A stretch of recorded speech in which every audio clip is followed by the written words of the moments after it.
Hello guys, कैसे हैं आप सब। Shweta from SK classes. भाई आज मैं आप लोगों के लिए 25 most expected state PGT computer science के एमसीक्यूज लेकर आई हूँ। ठीक है, तो आप अपनी अगर आपकी बहुत अच्छे से तैयारी है, आपको लगता है तो आप इसे एज ए मॉक टेस्ट भी सॉल्व कर सकते हैं। ठीक है, तो इसमें जो हमारा फर्स्ट क्वेश्चन जो रहेगा वो हमारा रहेगा, which data structure follows LIFO last in first out. ठीक है, मैं आपको फिर से बता रही हूँ, एक या दो क्वेश्चन स्टार्टिंग में इजी होंगे, बट भाई एग्जाम में इजी क्वेश्चन भी आते हैं, और जो क्वेश्चन है स्टैक और क्यू से रिलेटेड हमेशा पूछा जाता है। ठीक है, तो हमारा इस queue stack tree and graph, LIFO कौन सा लास्ट इन फर्स्ट आउट, तो ये होगा हमारा स्टैक। जो नेक्स्ट क्वेश्चन जो हमारा रहेगा वो रहेगा time complexity of binary search is. Binary search algorithm की जो टाइम कॉम्प्लेक्सिटी है वो क्या है, order of N, order of log N, order of N square, order of one. तो जो टाइम कॉम्प्लेक्सिटी होगी वो हमारी होगी ऑर्डर ऑफ लॉग एन। ठीक है, इसी में हमारा जो नेक्स्ट क्वेश्चन रहेगा वो होगा, विच ट्रेवर्सल यूजेस अ क्यू। ठीक है, जो ग्राफ ट्रेवर्सल्स होते हैं बीएफएस एंड डीएफएस, वो कौन सा है जो क्यू को यूज करता है। तो हमारा जो ब्रेड्थ फर्स्ट सर्च है वो क्यू डेटा स्ट्रक्चर को यूज करता है, और जो डीएफएस है वो स्टैक डेटा स्ट्रक्चर को यूज करता है। ठीक है, नेक्स्ट क्वेश्चन रहेगा, which sorting algorithm has average complexity order of n log n. इसमें से कौन सा ऐसा एल्गोरिथम है जिसकी जो टाइम कॉम्प्लेक्सिटी है average order of n log n होगी। ठीक है, वो होगा हमारा bubble sort, selection sort, quick sort या लीनियर सर्च, कौन सा होगा। तो इसमें हमारा जो आंसर रहेगा वो रहेगा क्विक सॉर्ट। क्विक सॉर्ट की जो टाइम कॉम्प्लेक्सिटी होती है वो ऑर्डर ऑफ एन लोग एन होती है एवरेज और बेस्ट केस में, और ऑर्डर ऑफ एन स्क्वायर होगी हमारी वर्स्ट केस में। भाई टाइम कॉम्प्लेक्सिटी जो होती है एल्गोरिथम्स की, उसमें से भी एक क्वेश्चन मोस्टली पूछ लिया जाता है, तो आप इसको अच्छे से कर लें। ठीक है,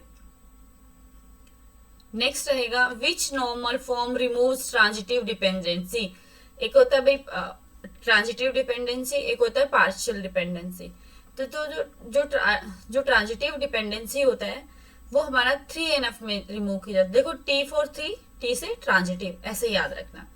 ठीक है, और पार्शियल डिपेंडेंसी किस में होती है, सेकेंड एनएफ में। SQL command use to remove a table is. SQL command है जो टेबल को रिमूव करने के लिए डिलीट यूज करते हैं, रिमूव कमांड करते हैं, ड्रॉप करते हैं। कौन सी कमांड यूज करते हैं, तो हम करेंगे ड्रॉप कमांड। ड्रॉप कमांड क्या करेगी, टेबल के साथ साथ उसके स्ट्रक्चर को भी डेटाबेस से डिलीट कर देगी। ठीक है, और जो डिलीट कमांड है उससे हम पूरी की पूरी टेबल को भी डिलीट कर सकते हैं और एक पर्टिकुलर कॉलम को भी डिलीट कर सकते हैं।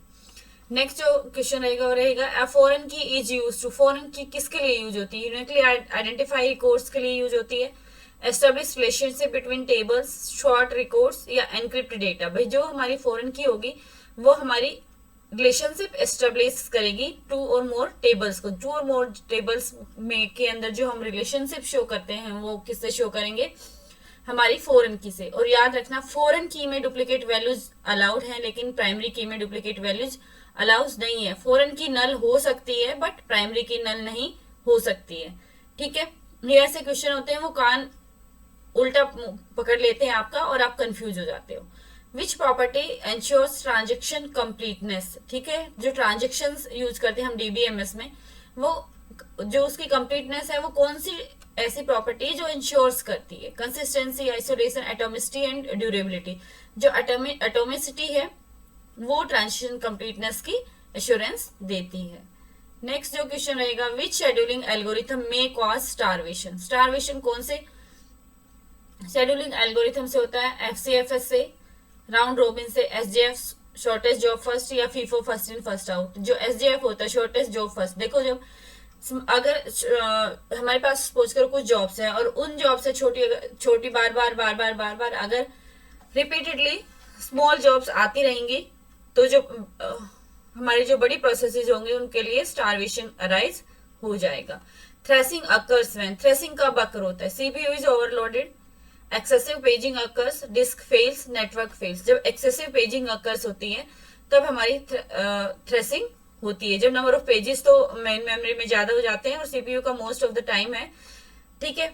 जब पेज फॉल्ट के कारण सेकेंडरी मेमोरी से प्राइमरी मेमोरी में ही पेजेस लाने में वेस्ट हो जाता है, उसको बोलते हैं threshing. Which memory is the fastest, एक नंबर पक्का, ठीक है, मेमोरी से। विच मेमोरी फास्टेस्ट, रैम, रोम, हार्ड डिस्क या कैशे। जो हमारी कैशे होती है ये हमारी फास्टेस्ट मेमोरी होती है, ठीक है। नेक्स्ट जो क्वेश्चन रहेगा वो है टीसीपी इज। टीसीपी क्या है? कनेक्शन लेस है, कनेक्शन ओरिएंटेड है, वायरलेस है या ब्रॉडकास्ट है। भाई टीसीपी है transmission control protocol. TCP UDP याद होगा आपको, ठीक है। तो टीसीपी होता है कनेक्शन ओरिएंटेड होता है और जो यूडीपी होता है वो कनेक्शन लेस होता है, ठीक है। टीसीपी रिलायबल भी है और यूडीपी है वो अनरिलायबल है।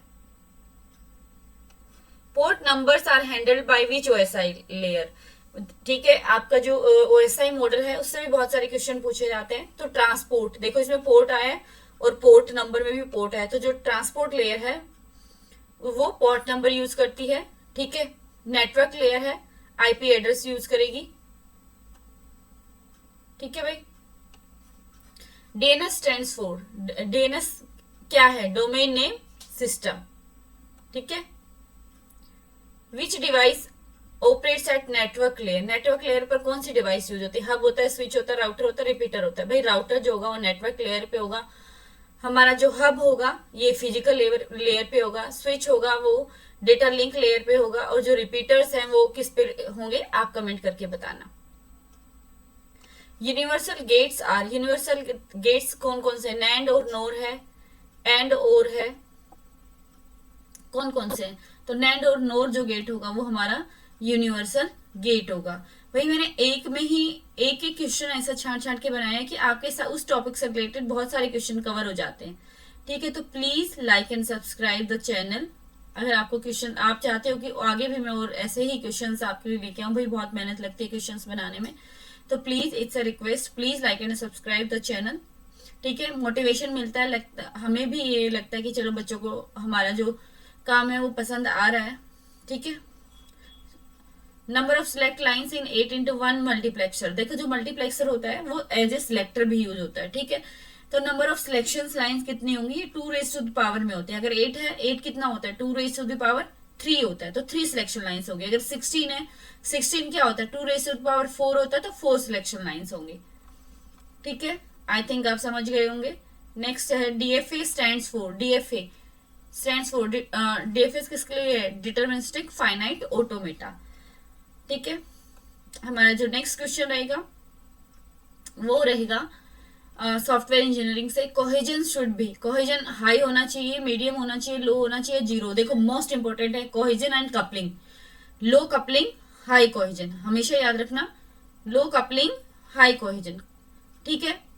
कोहेजन का मतलब होता है कि एक प्रोग्राम के अंदर जो हमारे अलग अलग मॉड्यूल्स हैं वो एक दूसरे से कितना टाइटली बाउंड है, तो वो हमेशा हाई होना चाहिए। और कपलिंग, कपलिंग होता है जो डिफरेंट मॉड्यूल्स हैं वो एक दूसरे के ऊपर कितना डिपेंडेंट है, वो हमेशा लो होना चाहिए, ठीक है। लो कपलिंग, हाई कोहेजन, याद रखना। Which search uses divide and conquer, divide and conquer क्या होता है कि पहले हमारे पास जो लिस्ट होती है उसको हम डिवाइड करते हैं, फिर हम उसको मर्ज कर देते हैं। लीनियर सर्च सिंपली एक एक आइटम को मैच करता है। बाइनरी सर्च होती है वो डिवाइड एंड कॉन्कर होता है, ठीक है। इसमें हमेशा हम मिड एलिमेंट निकालेंगे और 2 लिस्ट में डिवाइड कर देंगे, फिर उन अलग अलग लिस्ट को सर्च करेंगे। In order traversal of BST gives, जो बीएसटी का in order, BST stands for binary search tree, ठीक है। वो सॉर्टेड ऑर्डर होगा हमेशा, जो इन ऑर्डर होगा हमेशा सॉर्टेड होगा, ठीक है। हीप इज, क्या हीप? अब ये देखो कितना मोस्ट इंपोर्टेंट क्वेश्चन आया है। हीप इज, हीप क्या है? लीनियर स्ट्रक्चर है, कंप्लीट बाइनरी ट्री है, ग्राफ है, लिंक लिस्ट है। ये कंप्लीट बाइनरी ट्री होता है, सीबीटी होता है, ठीक है। हीप जो होगा हमारा सीबीटी होगा, कंप्लीट बाइनरी ट्री, याद रखना भाई। Which algorithm finds minimum spanning tree, minimum spanning tree के लिए हम कौन से एल्गोरिथम यूज करते हैं? बीएफएस, डीएफएस तो ग्राफ ट्रेवर्सल के लिए यूज होते हैं। जो प्रिम्स एल्गोरिथम होता है वो हमारा मिनिमम स्पैनिंग ट्री के लिए होता है। एक प्रिम्स एल्गोरिथम होता है, क्रुस्कल, इसमें ऑप्शन में अगर क्रुस्कल भी दिया हो तो प्रिम्स एंड क्रुस्कल दोनों एल्गोरिथम है वो मिनिमम स्पैनिंग ट्री के लिए यूज होता है। भाई मेरी आपसे रिक्वेस्ट है, आप अपना पेन कॉपी लेके बैठो, जो मैं ये एक्स्ट्रा क्वेश्चंस भी बताती हूँ, ठीक है, तो आप उनको नोट डाउन कर ले, ताकि एग्जाम से एक दो दिन पहले जब पूरा रिवाइज करें तो आपको याद आ जाए। विच प्रोटोकॉल ट्रांसफर वेब पेजेस, देखो वेब पेजेस के लिए कौन सा ट्रांसफर प्रोटोकॉल यूज होता है, HTTP hyper text transfer protocol, इनकी फुल फॉर्म बहुत बारी पूछी जाती है। FTP file transfer protocol, SMTP simple mail transfer protocol, ये मेल को ट्रांसफर करने में यूज होता है, ठीक है। नेक्स्ट है IPv4 एड्रेस लेंथ। IPv4 जो हमारे जो हेडर्स होते हैं, ठीक है, आईपी एड्रेस होता है वो टू टाइप्स का होता है, IPv4 एंड IPv6। तो IPv4 जो होता है वो 32 बिट का होता है, और अगर यहीं पे IPv6 दिया होता है तो 128 बिट का होता है, ठीक है। नेक्स्ट है कंपाइलर ट्रांसलेट्स। देखो ऐसे क्वेश्चन भाई आप ही डिसाइड करो क्वेश्चंस किस लेवल के हैं, ठीक है।